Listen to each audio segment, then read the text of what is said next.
నమస్కారం metro news కి స్వాగతం. ముందుగా ముఖ్యాంశాలు. గుంటూరు ఛానల్ ని పరిశీలించిన కేంద్ర మంత్రి పెమ్మసాని, ఎమ్మెల్యే బూర్లా. ఛానల్ ఆధునీకరణతో పాటు పొడిగిస్తున్నామని వెల్లడి. నిధుల విడుదలపై హర్షం. సీఎం చంద్రబాబు చిత్రపటానికి పాలాభిషేకం. నగరంలో ఉపాధ్యాయులు, విద్యాభిలాషులతో ఆత్మీయ సమావేశం. రానున్న ఎమ్మెల్సీ ఎన్నికల్లో రామకృష్ణను గెలిపించాలని ఎమ్మెల్సీ ఆలపాటి పిలుపు.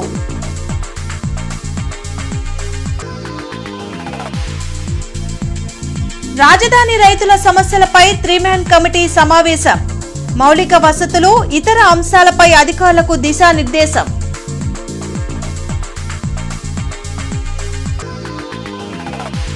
పదవ తరగతి ఫలితాల్లో ఉత్తమ ప్రతిభ కనబరిచిన విద్యార్థులకు సన్మానం. మంత్రి లోకేష్ నేతృత్వంలో విద్యా సంస్కరణలు జరిగాయన్న ప్రజాప్రతినిధులు, అధికారులు. వింజనంపాడు వద్ద గుంటూరు ఛానల్ ను కేంద్ర మంత్రి పెమ్మసాని చంద్రశేఖర్, ఎమ్మెల్యే బూర్ల రామాంజనేయులు పరిశీలించారు.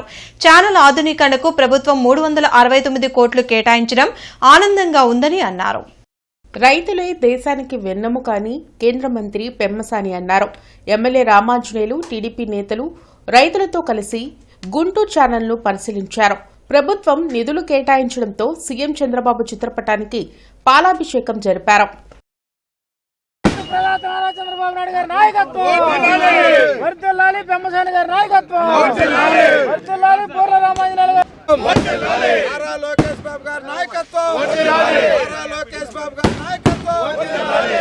ఈ సందర్భంగా పెమ్మసాని మాట్లాడుతూ గుంటూరు ఛానల్ ఫ్లో లేకపోవడంతో రైతులు ఇబ్బంది పడుతున్నారన్నారు. గుర్రపు డెగ్గ పెరిగిపోతుందన్నారు. ఛానల్ ఆధునీకరణతో పాటు పొడిగింపు చేస్తున్నామని చెప్పారు. 47 కిలోమీటర్ల నుండి 76 కిలోమీటర్ల వరకు పొడిగిస్తామన్నారు. 75,000 ఎకరాల సాగు, 50 గ్రామాలకు త్రాగునీరు అందిస్తామని తెలిపారు.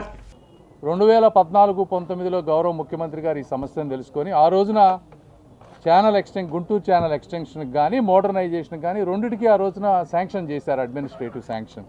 అయితే రకరకాల కారణాలతో అవన్నీ కార్యరూపం దాల్చలేదు. గత 5 సంవత్సరాల వైసీపీ ప్రభుత్వంలో కూడా వీటిని ముందుకు తీసుకెళ్లినటువంటి పరిస్థితి లేదు. ఇప్పుడు 47 కిలోమీటర్లు ఉన్నటువంటి ఛానల్ని 74 కిలోమీటర్ల వరకు పెంచే విధంగా Guntur channel extension last year బడ్జెట్లో పెట్టాం. మనం పెట్టినప్పుడు 70 కోట్లతోటి ల్యాండ్ ఎక్విజిషన్కి మనం అన్ని నోటీసులు ఇచ్చాం. అప్పటి వరకు దాంట్లో 11 కోట్లు మొన్నటి వరకు చెల్లించారు. ఇంకొక 60 కోట్లు చెల్లించాల్సిన విషయం ఉంది. ఎమ్మెల్యే రామాంజనేయులు మాట్లాడుతూ గతంలో టీడీపీ ఇచ్చిన గుంటూరు ఛానల్ ఆధునీకరణ, పొడిగింపును వైసీపీ ప్రభుత్వం రద్దు చేసిందని గుర్తు చేశారు. ఈ 2 ప్రాజెక్టులు రద్దు చేయడం, మరి ఆయన రైతు శ్రేయస్సు, రైతు రాజ్యం, రైతు అనేటువంటి మాటలు మాట్లాడేటటువంటి జగన్మోహన్ రెడ్డి గారు రైతులకి జీవనాధారమైనటువంటి ఈ 2 ప్రాజెక్టులను రద్దు చేశాడంటే రైతుల పట్ల ఆయనకు ఉన్నటువంటి శత్రుత్వం ఎలాంటిదో మనకు అర్థమైపోతుంది.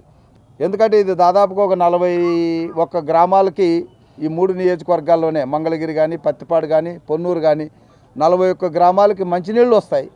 అట్లాగే పరచూరు కలుపుకుంటే ఇంకొక 9 గ్రామాలు వేసుకుంటే 50 గ్రామాలకు మంచినీళ్ళు వస్తాయి. ఒక 75,000 ఎకరాలకు సాగునీరు వస్తుంది. ఇవన్నిటిని దృష్టిలో పెట్టుకొని చిన్నబాబు దీన్ని వెంటనే మన పెద్ద సార్ దగ్గర చర్చించి ఆర్థిక పరిస్థితులు అన్ని ఇబ్బందులు ఉన్నా కూడా ఈ ప్రాజెక్టు ఇవ్వాల్సిందని పట్టుబట్టి ఈ ప్రాజెక్టుని మంజూరు చేయించినందుకు మన యువనేత నారా లోకేష్ బాబు గారికి కూడా మనం అందరూ గట్టిగా అభినందించాలి. సరే, ఇంకా ఈరోజు మనము ఏదైతే రైతులకి హామీ ఇచ్చామో ఆ 2 ప్రాజెక్టులు కూడా మనం చేసుకోగలిగాం. సో వీటిని తొందరలోనే అంటే ప్రారంభించుకోవడానికి మనం అందరూ కూడా రైతులందరూ ఒక కమిటీలాగా ఏర్పడి ఏ గ్రామంలో ఆ గ్రామంలో మనమంతా సహకరించుకుంటే ఈ ప్రాజెక్టు ఒక 1 year 2 yearsలో కంప్లీట్ చేసుకోగలుగుతాం. మాజీ ఎమ్మెల్సీ ఎస్ రామకృష్ణ ఆధ్వర్యంలో ఉపాధ్యాయులు, అధ్యాపకులు, విద్యాభిలాషులు, మిత్రులు, శ్రేయోభిలాషులతో జరిగిన ఆత్మీయ సమావేశంలో ఎమ్మెల్సీ ఆలపాటి రాజేంద్ర ప్రసాద్ ముఖ్య అతిథిగా హాజరయ్యారు. జేకేసీ కాలేజ్ ఆడిటోరియంలో జరిగిన ఆత్మీయ సమావేశంలో ఎమ్మెల్సీ ఆలపాటి రాజేంద్ర ప్రసాద్ సభికులను ఉద్దేశించి ప్రసంగించారు. సమస్యలపై పోరాటం చేయడంలో రామకృష్ణ వెనకాడరని అన్నారు. అలాంటి వ్యక్తిని రానున్న ఎన్నికల్లో ఎమ్మెల్సీగా గెలిపించాల్సిన అవసరం ఉందన్నారు. పట్టభద్రుల ఓటు నమోదు కార్యక్రమాన్ని ప్రతి ఒక్కరూ తమ బాధ్యతగా తీసుకోవాలని సూచించారు. ఈ కార్యక్రమంలో సంగం డైరీ మాజీ చైర్మన్ కిలారి రాజన్ బాబు, గుత్తా శ్రీనివాసరావు, మధుసూదన్ రావు, గంటా శ్రీనివాసరావు, మోహన్ రావు, రవిచంద్ర తదితరులు పాల్గొన్నారు. మరి వీళ్ళందరితో పాటు ప్రభుత్వ ఉద్యోగులుగా ఎవరైతే మీరు ఉన్నారో, లేకపోతే రిటైర్ అయిన వాళ్ళు ఉన్నారో, లేకపోతే ఆయన అభిమానులు ఎవరైతే ఉన్నారో, ఈ రోజున ఒక ప్రాసెస్ను ముందర స్టార్ట్ చేయండి. తర్వాత ప్రభుత్వం పార్టీ ఏ రకంగా స్పందించిందో తర్వాత సంగతి. ముందు మనం చేయాల్సిన బాధ్యత ఏంటంటే ఎవరికి మనం వెనకబడకుండా ఉండటానికి ముందు మనం ఓటర్ నమోదు కార్యక్రమాన్ని ప్రారంభించుకోవాల్సిన అవసరం ఉంది. దాని మీద మీ అందరి దృష్టిని కేంద్రీకరించమని చెప్పి కోరుకుంటూ, నేను ఎంత చెప్పినా కూడా అది తక్కువే అని చెప్పి నాకు అనిపిస్తూ ఉంది. కాబట్టి నిశ్శబ్దంగానే ఆయన యొక్క గొప్పతనాన్ని మనం ఆహ్వానిద్దామని చెప్పి మీ అందరికీ తెలియజేసుకుంటూ నాకు ఈ అవకాశం కల్పించారు. ప్రత్తిపాడు నియోజకవర్గ పరిధిలో 10వ తరగతి ఫలితాల్లో ఉత్తమ ప్రతిభ కనబరిచిన విద్యార్థులకు, ఉపాధ్యాయులకు అభినందన కార్యక్రమం జరిగింది. ఈ కార్యక్రమంలో ఎమ్మెల్యే బూర్ల రామాంజనేయులు, జేసీ అస్తోష్ శ్రీవాస్తవ, కమిషనర్ మయూర్ అశోక్ పాల్గొన్నారు. కూటమి పాలనలో విద్యా సంస్కరణలో ప్రైవేట్ స్కూల్స్ కి ధీటుగా ప్రభుత్వ పాఠశాలలు అత్యుత్తమ ప్రతిభ కనపరిచాయని ఎమ్మెల్యే రామాంజనేయులు తెలిపారు. మంత్రి లోకేష్ నేతృత్వంలో చరిత్ర సృష్టించారని అన్నారు. విద్యార్థులను, వారి తల్లిదండ్రులను, ఉపాధ్యాయులను అభినందించినట్లు చెప్పారు. జిల్లాలో 82% ఉత్తీర్ణత ఉండగా ప్రతిపాడు 100% ఫలితాలు సాధించిందన్నారు. ఉపాధ్యాయులు, తల్లిదండ్రుల కృషి వలన మంచి ఫలితాలు వచ్చాయని తెలిపారు. ఉపాధ్యాయులు కష్టపడ్డారు, తల్లిదండ్రులు కష్టపడ్డారు, పిల్లలు మరింత కష్టపడ్డారు. వీళ్ళందరి యొక్క కృషి వల్ల ఈరోజు 596 మార్కులతో ప్రభుత్వ పాఠశాలల్లో అత్యున్నతమైనటువంటి మార్కులతో సాధించారంటే అది ఖచ్చితంగా నారా లోకేష్ బాబు గారి యొక్క కృషి ఉంది అన్నటువంటిది మాత్రం స్పష్టం. ప్రత్తిపాడు నియోజకవర్గం గ్రామీణ నియోజకవర్గం అయినప్పటికీ కూడా విద్యార్థులు ఎంతో ప్రతిభ కనపరిచారు. కాబట్టి వారిని గౌరవించడం, వాళ్ళ తల్లిదండ్రులు గౌరవించడం, వాళ్ళకి చదువు చెప్పినటువంటి ఉపాధ్యాయులను గౌరవించడం మా ప్రథమమైనటువంటి బాధ్యత. ప్రభుత్వ పాఠశాలలో తక్కువ మార్కులు వస్తాయనే విధానం నుండి అత్యధిక మార్కులు వస్తాయనే స్థితికి రావడం ఆనందంగా ఉందని కమిషనర్ మయూర్ అశోక్ వెల్లడించారు. ముఖ్యంగా మన జిల్లా చూస్తే మన పర్సెంటేజ్ 82% ఉంది. This is one of the highest percentage in the recent histories. So దానికి ముఖ్యంగా కారణాలు ఏంటి? Starting from our minister sir Lokesh sir నుంచి మన ప్రిన్సిపల్ సెక్రటరీ సార్, దాని తర్వాత కమిషనర్ సార్, కలెక్టర్ మేడం ఏమేం చర్యలు తీసుకుంటున్నారు, that reflects in the result of the students. ఇప్పుడు ఎస్పెషలీ ప్రతిపాడు కాన్స్టిట్యుయెన్సీ చూస్తే ఆల్మోస్ట్ 6 స్కూల్స్లో 100% రిజల్ట్ వచ్చింది. This is one of the very big achievement. 590, 582, 585 అలాంటి మంచి మార్క్ వాళ్ళ స్టూడెంట్స్ కూడా వచ్చారు. అంతకుముందు గవర్నమెంట్ స్కూల్ అయితే అంటే ఎప్పుడు కూడా తక్కువ మార్కు ఉండేవి, మెరిట్ స్టూడెంట్ కాదు అని ఇలా చెప్పేవాళ్ళు. కానీ ఇప్పుడు ఈ ఇమేజ్ మొత్తం మారిపోయింది. గవర్నమెంట్ స్కూల్లో కూడా అంతా మంచి మార్క్ తీసుకున్న వాళ్ళు స్టూడెంట్స్ ఉన్నారు. దానివల్ల ఒక ఇమేజ్ మొత్తం, ఒక మెసేజ్ అందరికీ వెళ్ళిపోయింది. ఇలానే కంటిన్యూ చేయాలి ఈ ఉద్దేశంతో ఇవాళ ఈ ఫెలిసిటేషన్ ప్రోగ్రామ్ జరుగుతుంది. ఇది ఫెలిసిటేషన్ చూసుకొని ఇంకా మిగతా స్టూడెంట్స్ అయితే ఉంటారో వాళ్ళకు కూడా మంచి మోటివేషన్ దొరుకుతుంది. ఈ కారణంతో ఇవాళ మంచి ప్రోగ్రామ్ పెట్టడం జరుగుతుంది. Commissioner Mayur Ashok Nallapadu, housing board colony, GT road, Santosh Nagar తదితర ప్రాంతాల్లో జరుగుతున్న అభివృద్ధి పనులను పరిశీలించారు. ఈ సందర్భంగా కమిషనర్ మయూర్ అశోక్ మాట్లాడుతూ వర్షాలు కురవడానికి ముందే ముఖ్యంగా డ్రైన్ల నిర్మాణ పనులను పూర్తి చేయాలని, అందుకు రోజువారీ ప్రణాళిక సిద్ధం చేసుకోవాలని ఏఈ, డీఈలను ఆదేశించారు. రానున్న వర్షాకాలం నగరంలో ఏ ప్రాంతము ముంపుకు గురికాకుండా పటిష్ట చర్యలు తీసుకుంటామన్నారు.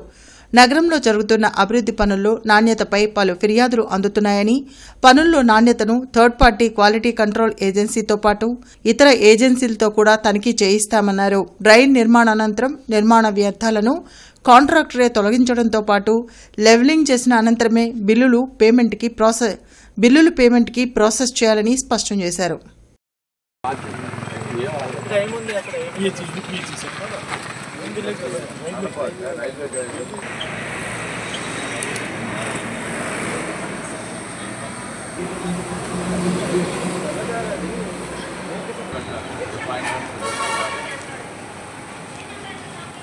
కంప్లీట్ అయిపోవాలి కదా, ఇంకా మీరు పర్మిషన్ హైట్ ఉన్నారు. ఏమన్నా పాజిటివిటీ ఉందా లేదా? రాజధాని రైతుల సమస్యల పరిష్కారం కోసం సిఆర్డీఏ కార్యాలయంలో 3-మెన్ కమిటీ సమావేశం నిర్వహించింది. కేంద్ర సహాయ మంత్రి పెమ్మసాని చంద్రశేఖర్, మంత్రి నారాయణ, ఎమ్మెల్యే శ్రావణ్ కుమార్ తో పాటు సిఆర్డీఏ కమిషనర్ విజయరామరాజు, భార్గవ్ తేజ పాల్గొన్నారు. కేంద్ర సహాయ మంత్రి పెమ్మసాని చంద్రశేఖర్, మంత్రి నారాయణ, ఎమ్మెల్యే తెనాలి శ్రావణ్ కుమార్తో పాటు సిఆర్డీఏ కమిషనర్ విజయరామరాజు, అదనపు కమిషనర్ భార్గవ తేజ పాల్గొన్నారు. పెండింగ్లో ఉన్న కొన్ని గ్రామ కంటాల సమస్యలు, గ్రామాల్లో మౌలిక వసతుల కల్పన తదితర అంశాలపై గ్రౌండ్ లెవెల్లో అధికారులు వెళ్లి సమస్యలు పరిష్కరించాలని పెమ్మసాని సూచించారు. 29 గ్రామాల్లో సమావేశాలు ఏర్పాటు చేయడం ద్వారా అక్కడి సమస్యలు తెలుస్తాయని అన్నారు. అక్కడక్కడ గ్రామ కంట ఇష్యూస్ ఉన్నాయి కొన్ని. అదేవిధంగా ఎన్ఎస్పి ఇళ్ళు కోల్పోయే వాళ్ళకి వాళ్ళ ఇష్యూస్, తర్వాత ఇంకా ఓ మేజర్ ఇష్యూ మనం ఎఫ్ఎస్ఐ కొన్ని ఉన్నాయి. ఎఫ్ఎస్ఐ ఇట్లాంటి కొన్ని మాట్లాడాం మేజర్ ఇష్యూస్. తర్వాత రూరల్ విలేజెస్లో ఉండేటువంటి ఇన్ఫ్రాస్ట్రక్చరు.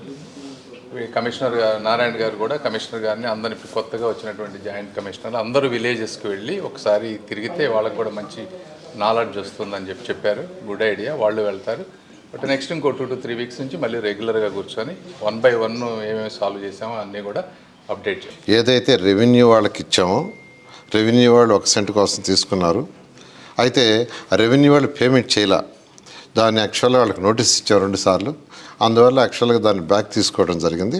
వాళ్ళకి ఎవరైతే గత ప్రభుత్వం అయితే 1 సెంట్ అని కొందరికి ఇచ్చిందో వాళ్ళు ఏ జిల్లాలో ఉండారో ఆ జిల్లాలో వాళ్ళకి 1 సెంట్ ఇవ్వమని ముఖ్యమంత్రి గారు ఆదేశించారు. దాని మీద కన్సర్న్ కలెక్టర్లు వాళ్ళని ఐడెంటిఫై చేసి వాళ్ళకి ఇవ్వటం జరుగుతుంది. జోన్ 9లో కొంచెం స్లో, అన్ని జోన్లు జరుగుతున్నాయండి. ఎక్కడ ప్రతి జోను టేకప్ చేశారు.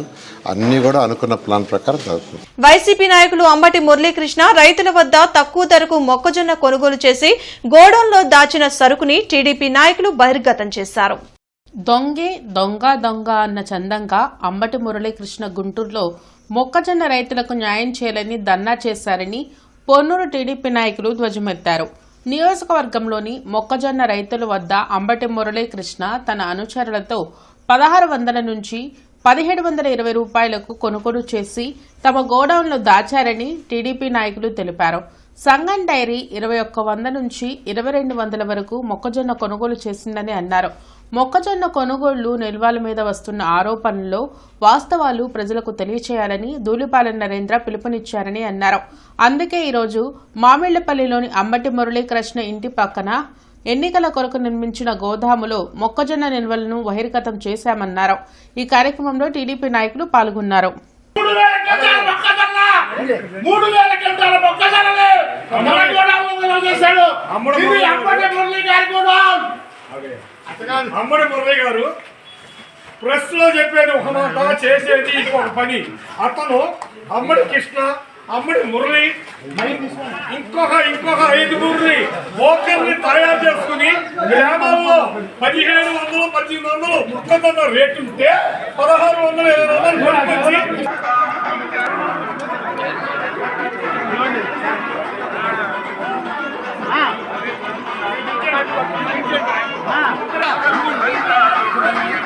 ఇంటర్నేషనల్ మిడ్ వైఫ్స్ డే సందర్భంగా జీజీహెచ్ లో సూపరింటెండెంట్ డాక్టర్ రమణ యశస్వి ఆధ్వర్యంలో అవగాహన ర్యాలీ నిర్వహించారు.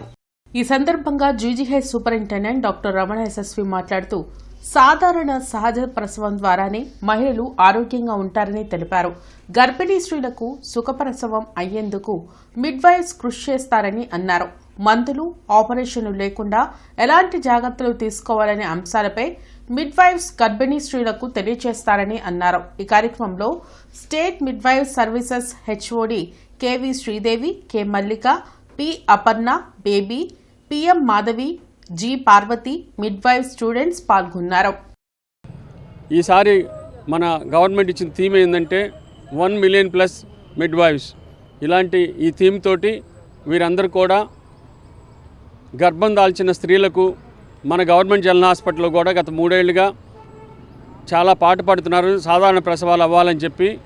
ఈ గర్భిణీ స్త్రీలకు వీళ్ళు ఎక్సర్సైజులు చెప్పటము, పడుకుండే పోస్చర్స్ చెప్పటము, ఆహార నియమాలు చెప్పటము, అంటే నాన్ ఫార్మకలాజికల్ పద్ధతులు, అంటే మందులు, ఆపరేషన్లు కాకుండా సాధారణ ప్రసవం ఎలా అవుతుంది, ఎలా చేస్తే వీళ్ళకి నార్మల్ డెలివరీ అవుతుంది, వాళ్ళ ఆరోగ్యాన్ని ఎలా కాపాడుకోవాలి, స్త్రీ సహజ సిద్ధమైన అంటే ఫిజియలాజికల్ ప్రాసెస్ ఇది, సహజ సిద్ధమైన డెలివరీ ఎలా అవ్వాలి, ఆ తల్లి ఆరోగ్యాన్ని ఎలా కాపాడుకోవాలి, ఆ తల్లి ఆకృతిని కానీ ఆ తల్లి రక్తస్రావం అవ్వకుండా చక్కగా నార్మల్ డెలివరీ అయ్యి 2-3 రోజులు ఇంటికి వెళ్ళే పద్ధతులన్నీ కూడా వీళ్ళు మనకి తెలియజెప్తారు. వీళ్ళు ఇంతమంది నర్సింగ్ ఈ మిడ్ వైఫ్ స్టూడెంట్స్ కూడా ఇక్కడ ఉన్నారు. మన గవర్నమెంట్ హాస్పిటల్లో ఇవాళ రోజున MCH బ్లాక్ 100 కోట్లతో మొన్న మన ప్రీత ముఖ్యమంత్రి వర్యులు శ్రీ నారా చంద్రబాబు నాయుడు గారు ఓపెన్ చేశారు, మీకు తెలుసు. అక్కడ కూడా వేరే సర్వీసెస్ కొనసాగిస్తారు. ప్రఖ్యాత అంతర్జాతీయ ఐటీ సంస్థ TCS తమ కళాశాలలో నిర్వహించిన క్యాంపస్ నియామకంలో 262 మంది విద్యార్థులు ఉద్యోగాలకు ఎంపిక కావడం RVRNJC కళాశాలకే గర్వకారణమని కళాశాల అధ్యక్షులు డాక్టర్ రాయపాటి శ్రీనివాస్, ఉపాధ్యక్షులు జాగర్లమూడి మురళీమోహన్, డాక్టర్ జగదీష్ తెలిపారు. ఈ సందర్భంగా ఉద్యోగాలు సాధించిన విద్యార్థులను కళాశాల సిబ్బంది అభినందించారు. 2025-26 విద్యా సంవత్సరంలో ఇప్పటి వరకు మొత్తం 1054 మంది విద్యార్థులు తమ కళాశాలలో నిర్వహించిన క్యాంపస్ డ్రైవ్ల ద్వారా ప్రముఖ సంస్థల్లో ఆకర్షణీయమైన వేతనాలతో ఉద్యోగాలు సాధించగా సగటు వేతనం 5.5 లక్షలు, అత్యధిక వేతనం 21 లక్షలుగా నమోదు కావడం కళాశాల అందిస్తున్న నాణ్యమైన శిక్షణకు నిదర్శనమని కళాశాల సెక్రటరీ మరియు కరస్పాండెంట్ రాయపాటి గోపాలకృష్ణ పేర్కొన్నారు. ఈ కార్యక్రమంలో కళాశాల ట్రెజరర్ డాక్టర్ కొండబోలు కృష్ణప్రసాద్, కళాశాల ప్రిన్సిపల్ డాక్టర్ కొల్లా శ్రీనివాస్ తదితరులు పాల్గొన్నారు. ఏపీ స్పోర్ట్స్ అథారిటీ ఆధ్వర్యంలో బీఆర్ స్టేడియంలో మే 1వ తేదీ నుండి 31వ తేదీ వరకు సమ్మర్ కోచింగ్ క్యాంపులు నిర్వహిస్తున్నామని DSDO అఫ్రోజ్ ఖాన్ తెలిపారు. బీఆర్ స్టేడియంలో జరిగిన మీడియా సమావేశంలో DSDO Afroz Khan, PET association secretary Kondaiah, step manager Radhika మాట్లాడారు. జిల్లా వ్యాప్తంగా ఉన్న 18 మండలాల్లో 53 సమ్మర్ కోచింగ్ క్యాంపులు నిర్వహిస్తున్నామని తెలిపారు. ఈ క్యాంపుల్లో క్రీడాకారులకు క్రీడా సదుపాయాలు ఏర్పాటు చేసి కోచ్లతో ట్రైనింగ్ ఇవ్వడం జరుగుతుందన్నారు. ఈ క్యాంపుల్లో ప్రతిభ కనపరిచిన క్రీడాకారులకు అకాడమీలో పాల్గొనేందుకు అవకాశం లభిస్తుందన్నారు. ఇప్పటి వరకు 1000 మంది క్రీడాకారులు రిజిస్ట్రేషన్ చేయించుకున్నారని తెలిపారు. ఈ కార్యక్రమంలో మాజీ కార్పొరేటర్ మీరావళి, గోపి, మురళీకృష్ణ, కిరణ్ తదితరులు పాల్గొన్నారు. మొత్తం 53 సమ్మర్ కోచింగ్ క్యాంప్స్ నిర్వహించడం జరిగింది 18 మండలాల్లో గుంటూరు జిల్లా మొత్తంలో. అలాగే వీళ్ళకి మే 1 నుంచి 37 వరకు వివిధ క్రీడా సదుపాయాలతో మన గవర్నమెంట్ నుంచి క్రీడా సదుపాయాలు కూడా అందించడం జరిగింది. వాటికి సంబంధించిన కోచ్లు కూడా ఇక్కడ రావడం జరిగింది. వాళ్ళకు కూడా క్రీడా పరికరాలు అందించడం జరిగింది. ఇలా మే 1 నుంచి 31 వరకు వీళ్ళకి పౌష్టికాహారం కూడా మనకి గవర్నమెంట్ నుంచి మనకి వచ్చినాయి. కాబట్టి వాళ్ళకి ఈ 1 మంత్ ఈ క్రీడా సదుపాయాలు వినియోగించుకొని మే 1 నుంచి 31 వరకు వివిధ క్రీడాంశాలలో బాగా పాల్గొని దాంట్లో మంచి ప్రతిభని చూపించాలనే ఉద్దేశంతో ఈ పిల్లల్ని మళ్ళీ టాలెంటెడ్గా గుర్తించేసేసి రానున్న అకాడమీస్లో కానీ స్పోర్ట్స్ హాస్టల్లో కానీ వీళ్ళని సద్వినియోగం చేయాల్సిన ముఖ్య ఉద్దేశం. మాజీ MLA PCC working president Mastan Vali జన్మదినం సందర్భంగా NSUI నేతలు రక్తదాన శిబిరాన్ని నిర్వహించారు. కొత్తపేటలోని నీడ్స్ బ్లడ్ బ్యాంక్లో విద్యార్థి విభాగం నుంచి రక్తదాన శిబిరం నిర్వహిస్తున్నామని NSUI కోఆర్డినేటర్ షేక్ కరీం వెల్లడించారు. 40 సంవత్సరాలుగా పేద ప్రజల హక్కుల కోసం నిరంతరం కృషి చేసిన గొప్ప నాయకులు మస్తాన్ వలీ అని కొనియాడారు. అలాంటి నేత అడుగుజాడల్లోనే మేమంతా నడుస్తూ విద్యార్థుల సమస్యలపై పోరాటాలు చేస్తున్నామని తెలిపారు. ఈ సందర్భంగా NSUI నాయకులు కేక్ కట్ చేసి మాజీ ఎమ్మెల్యే మస్తాన్ వలీకి జన్మదిన శుభాకాంక్షలు తెలిపారు. ఈ కార్యక్రమంలో జిల్లా విద్యార్థి విభాగం నాయకులు పాల్గొన్నారు. ఏదైతే 40 సంవత్సరాలు సుదీర్ఘమైనటువంటి ప్రయాణంలో రాజకీయంలో ఎంతో అనుభవం ఉన్నటువంటి నాయకుడు మాజీ శాసనసభ్యులు మస్తాన్ వలీ గారు. ఈరోజు ఆయన ఇచ్చినటువంటి స్ఫూర్తితో మేము కూడా NSUIలో అనేకమైనటువంటి పోరాటాల్లో అనేకమైనటువంటి ఉద్యమాల్లో సేవా కార్యక్రమాల్లో ముందుండి ఈరోజు గుంటూరు జిల్లా నగరం స్థాయిలో కూడా పెద్ద ఎత్తున ప్రతి ఒక్కరికి కూడా విద్యార్థులకు అండగా ఉండాలి, పేద బడుగు బలహీన వర్గాల ప్రజలకు విద్యార్థులకు యువతకు సేవలు చేయాలి అనేటటువంటి స్ఫూర్తితో ఈరోజు మేము మస్తాన్ వలీ గారి స్ఫూర్తితో నడుస్తూ ఉన్నాం. ఆయన ఇలాంటి జన్మదిన వేడుకలు మరెన్నో జరుపుకొని ఇలానే మరిన్ని ఉన్నత స్థాయికి వెళ్ళాలి, ఆ దేవుడు ఇంకా ఆరోగ్యాలు మస్తాన్ వలి గారికి ప్రసాదించి క్రైస్తవ మతంలో ఉన్న ఎస్సీలకు ఎస్సీ హోదానే కొనసాగించాలని commission chairman justice KG Balakrishnan కు ప్రముఖ సామాజికవేత్త డాక్టర్ గోళ్లమూడి రాజసుందర్ బాబు వినతిపత్రాన్ని సమర్పించారు. ఈ సందర్భంగా కమిషన్ చైర్మన్ జస్టిస్ కేజీ బాలకృష్ణన్కు డాక్టర్ గోళ్లమూడి రాజసుందరబాబు సమస్యను వివరిస్తూ అంబేద్కర్ రాసిన భారత రాజ్యాంగంలో ఎస్సీలకు సంబంధించిన రిజర్వేషన్ ఆర్టికల్ 341లో మత ప్రసక్తి లేదని, రాజ్యాంగం అమలుకు వచ్చిన 8 నెలల తర్వాత హిందూ మతంలో ఉన్నవారే ఎస్సీలను పేర్కొంటూ రాష్ట్రపతి పేరున కార్యనిర్వాహక ఉత్తర్వులు జారీ చేశారని, అయితే 1950లో సిక్కు మతంలో ఉన్న ఎస్సీలు కూడా ఎస్సీలేనంటూ, 1990 సంవత్సరంలో బౌద్ధ మతంలో ఉన్న ఎస్సీలు ఎస్సీలేనని, 1950 నాటి రాష్ట్రపతి ఉత్తర్వులకు సవరణలు చేసి క్రైస్తవ ముస్లిం మతాల్లో ఉన్న ఎస్సీలకు రాష్ట్రపతి ఉత్తర్వుల పేర నెంబర్ 3లో సవరణ చేయకుండా అన్యాయం చేశారని ఆయన వివరించారు. ఐడియల్ దళిత ఉమెన్ అసోసియేషన్ ఇల్వా అనే సంఘాల ద్వారా ఉమ్మడి గుంటూరు జిల్లా నుంచి మరి ఇక్కడ జస్టిస్ కేజీ బాలకృష్ణ కమిషన్ని కలుసుకుంటానికి వచ్చాము.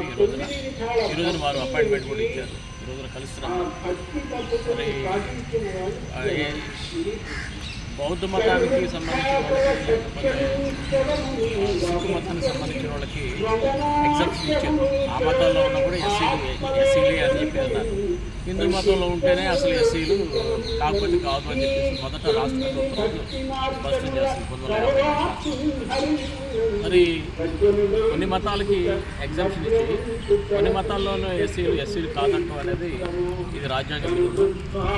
కోసమనే రాజ్యాంగ విరుద్ధమైన ఈ ఉత్తర్వులు రద్దు. ఈ రోజు చంద్రగిరి యేసురత్నం కార్యాలయంలో గుంటూరు జిల్లా మైనార్టీ సెల్ అధ్యక్షులు పఠాన్ సైదాఖాన్ పుట్టినరోజుని ఘనంగా నిర్వహించారు. పఠాన్ సైదా పుట్టినరోజు సందర్భంగా చంద్రగిరి యేసురత్నం ఆధ్వర్యంలో కేక్ కటింగ్ కార్యక్రమం ఘనంగా నిర్వహించారు. ఈ కార్యక్రమంలో చంద్రగిరి యేసురత్నం, పల్లపు మహేష్, కాసిం బేగ్, షరఫుద్దీన్, షఫీ, నుదురుపాడు మస్తాన్ వలి తదితరులు పాల్గొన్నారు. గుంటూరు జిల్లా మైనారిటీ అధ్యక్షులుగా ఉండి ఆయన పుట్టినరోజు వేడుకల్ని మరి గుంటూరు నగరంలో ఉన్న స్నేహితులు, బంధువుల మధ్యలో చాలా ఘనంగా జరుపుకోవడం జరిగింది. మరి పఠాన్ సైదాఖాన్ వైఎస్ఆర్సీపీ పార్టీలో ప్రథమం నుంచి కూడా ఎంతో కృషితోటి ఇక్కడ మైనారిటీ వర్గాల్లో మరి చైతన్యాన్ని అధికంగా ఉత్తేజపరుస్తూ ఇక్కడ గుంటూరు, మరీ ముఖ్యంగా గుంటూరు నగరంలో, గుంటూరు జిల్లాలో వైఎస్ఆర్ కుటుంబంలో ఈ రోజున మైనారిటీలకు ఇంత ప్రాధాన్యత ఉంది అని అంటే దానికి వెనకాల పఠాన్ సైదాఖాన్ కృషి ఉందని. గుంటూరు జిల్లా పోలీస్ కార్యాలయంలోని కాన్ఫరెన్స్ హాల్ నందు ఈరోజు హోంగార్డులకు హెల్మెట్ల పంపిణీ కార్యక్రమాన్ని ఘనంగా నిర్వహించారు. ఈ కార్యక్రమానికి ఎస్పీ వకూల్ జిందాల్ ముఖ్య అతిథిగా హాజరై హెల్మెట్లను పంపిణీ చేశారు. ఈ సందర్భంగా జిల్లా ఎస్పీ మాట్లాడుతూ హోంగార్డులు సమాజానికి అజ్ఞాతంగా గాని అమూల్యమైన సేవలు అందిస్తున్న ఫ్రంట్ లైన్ వారియర్స్ అని కొనియాడారు. ఎండ, వర్షం అనే తేడా లేకుండా ప్రజల రక్షణ కోసం కృషి చేస్తున్న వారి సేవలను ప్రశంసించారు. వారి భద్రత దృష్ట్యా హెల్మెట్ల వినియోగం ఎంతో ముఖ్యమని తెలిపారు. అలాగే ఆప్ సబ్కా ఆవాజ్ సంస్థ చేసిన ఈ సేవా కార్యక్రమాన్ని ఆయన అభినందించారు.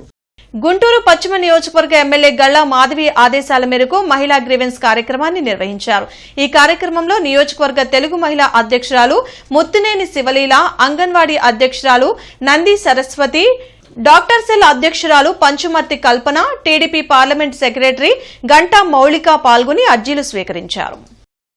బులెటిన్ ముగించే ముందు ముఖ్యాంశాలు మరోసారి. గుంటూరు ఛానల్ ని పరిశీలించిన కేంద్ర మంత్రి పెమ్మసాని, ఎమ్మెల్యే బూర్లా. ఛానల్ ఆధునీకరణతో పాటు పొడిగిస్తున్నామని వెల్లడి. నిధుల విడుదలపై హర్షం. సీఎం చంద్రబాబు చిత్రపటానికి పాలాభిషేకం. నగరంలో ఉపాధ్యాయులు, విద్యాభిలాషులతో ఆత్మీయ సమావేశం. రానున్న ఎమ్మెల్సీ ఎన్నికల్లో రామకృష్ణను గెలిపించాలని ఎమ్మెల్సీ ఆలపాటి పిలుపు.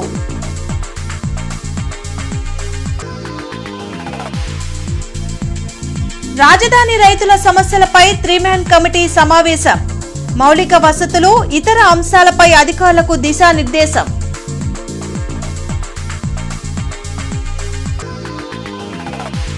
10వ తరగతి ఫలితాల్లో ఉత్తమ ప్రతిభ కనబరిచిన విద్యార్థులకు సన్మానం. మంత్రి లోకేష్ నేతృత్వంలో విద్యా సంస్కరణలు జరిగాయన్న ప్రజాప్రతినిధులు, అధికారులు. ఈ వార్తలు ఇంతటితో సమాప్తం. నమస్కారం.